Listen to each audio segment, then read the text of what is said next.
नमस्कार, मी सुरेश मोहनराज चौधरी. कृषी खात्यात रिटायर होऊन मला 25 वर्ष झाले. 60व्या वर्षानंतर साहित्य क्षेत्रात माझा प्रवेश झाला.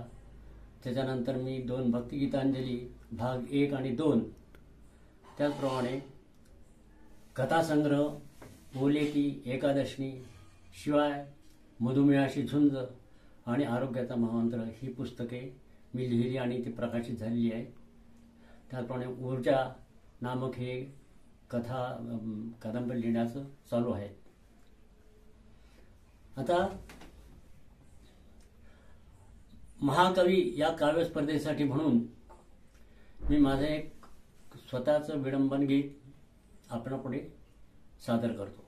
जरी न शिरावरी एक केसई दंत सर्व जरी पडून गेले, तनी जरी सुरकुत्या हे पडल्या डबल भिंग जरी नयनी बसले, जरी कान कामातून गेले ठार बहिरा झालो, जरी मी हावभाव वाचित चेहऱ्याचे सारे बोल समजतो मी, जरी हात थरथरती माझे लगावतो तरी श्रीमुखात, तरी जरी लटपटती पाय माझे लाथ घालतो कमरेत, परी लाथ कमरेत न बसता सहज गोलती हवेत फिरते, फटक्यांचा मुखी नेम हे चुकतो मस्तक माझे मग उठते, कुणी म्हणो जरी बुड्ढा मजला अजूनही आहे मीच जवान, पहा खरोखर ताकद माझी सदैव आहे मी बलवान, सदैव आहे मी बलवान. धन्यवाद.